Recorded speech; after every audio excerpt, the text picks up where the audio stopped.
We're going to chat about what's been happening in Zimbabwe, following reports by journalist Hopewell Chinono on the COVID-19 relief fund, corruption and looting by officials in the Zimbabwean government. President Emmerson Mnangagwa launched a crackdown on planned nationwide protests on the 31st of July. The protest was to highlight complaints over the country's response to the coronavirus pandemic and its assistance for the poor. Today, Zimbabwe is allegedly facing a human rights crisis where journalists and activists or anyone who dares to speak out allegedly has to face the security forces or is thrown in prison. After the late Robert Mugabe resigned as president in 2017, after what many deemed 30 years of tyrannical leadership, incoming President Emmerson Mnangagwa made a commitment to undo the dark past of the human rights violations of his predecessor. He pledged that he would be listening to presidents and that political violence and state-sponsored human rights abuses would be a thing of the past. But where exactly did Zimbabwe lose sight of its democracy? How did that country gain liberation in 1980, get to, and where is it now? Joining us to talk more about this is Professor and Chair of the Epistemologies of the Global South, with emphasis on Africa at the University of Bayreuth in Germany, Professor Sabelo Ndlovu-Gatsheni. Professor, thank you so much for your time and thank you for joining us on Weekend Dawn. In my intro, I mentioned there that where did it actually all go wrong for Zimbabwe, considering that in 2017, it was a new Zimbabwe. The spirits were high and things had already changed. But it seems as though things have supposedly gone back to where they were. Where did things go wrong for Zimbabwe? In fact, the discourse of the people who actually staged the military coup in 2017 was very unambiguous. I don't know where people were reading about the issue of a new dispensation, because the operative discourse of the military when they staged the coup was that they were restoring a legacy. And if the legacy of Robert Mugabe was the one which they were restoring, or the legacy of ZANU-PF since 1980 is what they were restoring, and therefore it is not surprising that this so-called new dispensation has actually sucked and is replicating all the repressive authoritarianism and the abuses of human rights. Up to that time when Mugabe was removed, nobody asked exactly what did they mean by restoring the legacy and which legacy. And now, if we read with hindsight, it looks like the restoration of the legacy was the restoration of ZANU rule, which has always been authoritarian, violent, and repressive. And I look at parties like the MDC and, for instance, somebody like Morgan Tsvangirai. He tried his best, and the MDC on the whole, to try and bring about the change. What is it about the people of Zimbabwe that have rather stuck to the authoritarian rule of ZANU-PF instead of looking at a new or a different way of doing things through the movement for democratic change?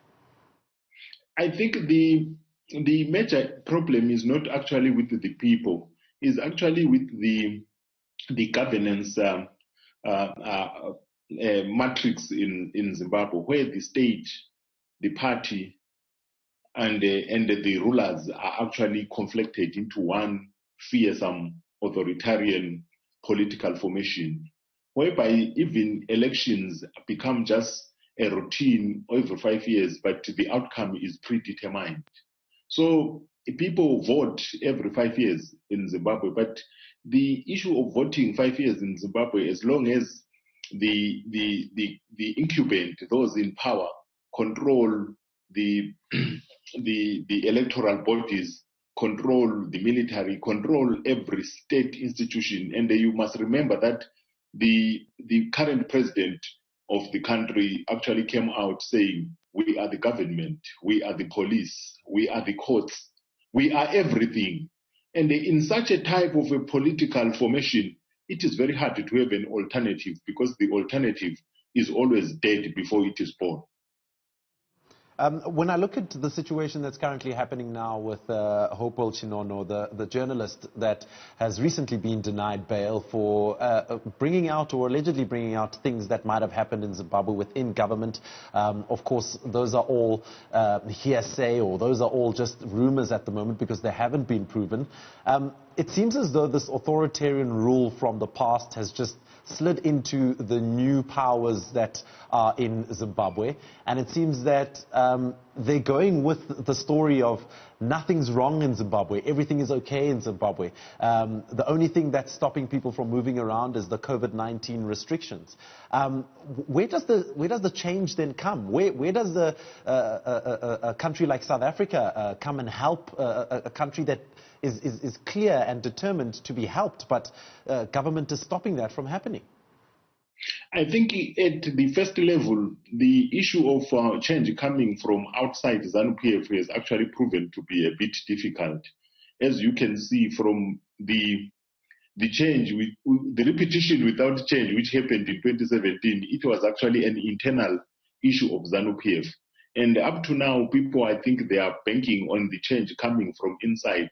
But the problem about that type of change coming from inside is that it reproduces the status quo rather than you change the people, but you don't change the format of governance. You don't change the practices of governance. Then secondly, the issue of external intervention by South Africa, by SADC, and by the international community.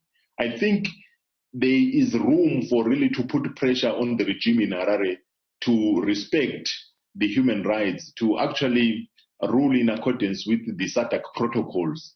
And I think a powerful regional power like South Africa has the weight to weigh in on the neighboring country, Zimbabwe. And the idea that immediately there is talk about South Africa sending 2 envoys to Zimbabwe, then the Zimbabwean government jumps by saying we're not a province of South Africa, South Africa is not a prefect. It shows that it has an impact on them.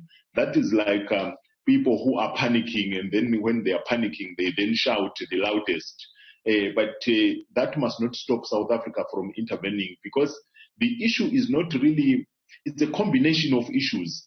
It's the issue of a humanitarian problem, whereby the economy is actually dead and the currency is useless. And then when the journalists like Chingono, they begin to talk about that, that's when then the issue of human rights question arises.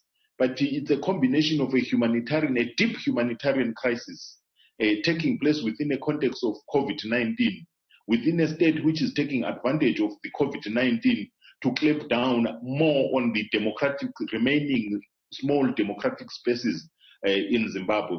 And I don't think this can actually be allowed to continue. The very fact that they are arresting people like Hopewell Chinono and taking them into these very filthy incarceration centers where they have a chance, a high likelihood of conducting COVID-19 is actually taking them really into a death trap, and we need to take it seriously. But Professor, what does our special envoy coming from South Africa say to the Zimbabwean government when they finally do arrive? The likes of Sydney Mufumadi and Baleka Mbete have been selected by the President of South Africa to head to Zimbabwe, as you mentioned. But what do they say? And do we have any guarantee that the Zimbabwean government will listen or react to whatever is presented by the special envoy from South Africa? One of the major problems has always been this brotherhood and the sisterhood of the former liberation movements in government in the SADC region. So that they always say we engage each other diplomatically, we don't practice megaphone diplomacy. You remember the time of President Mbeki as the mediator, this quiet diplomacy. I don't think the Zimbabwean government needs to be treated with those soft gloves at the moment.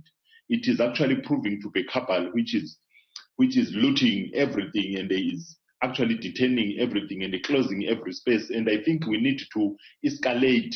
If the envoys are going to Harare, it's important to have a realistic view of the situation and to engage and understand. But I think we need to escalate from quiet diplomacy to megaphone diplomacy. so that the shaming and the naming should actually come out. Perhaps they can be changed from that direction. And in closing, as citizens and neighbors of Zimbabwe, what do we do as the media or just general people who are seeing the pain and suffering via social media of the effects of what government is doing to people in Zimbabwe? How do we react as a people, and how do we help? On the ground, where the people of South Africa and the people of Zimbabwe who are actually resident in the country are actually in solidarity, and they have staged demonstrations in front of the commission, the Zimbabwean consulate. And I think it's important that we maintain that pressure on the Zimbabwean government. And the idea that also the opposition formations like the EFF have raised their voices regarding the issue of Zimbabwe, to the extent of even calling for the closure of the Zimbabwean consulate in South Africa. I think we need a multi-pronged approach to make sure that we register that what is happening in Harare is not tolerable anywhere in the world.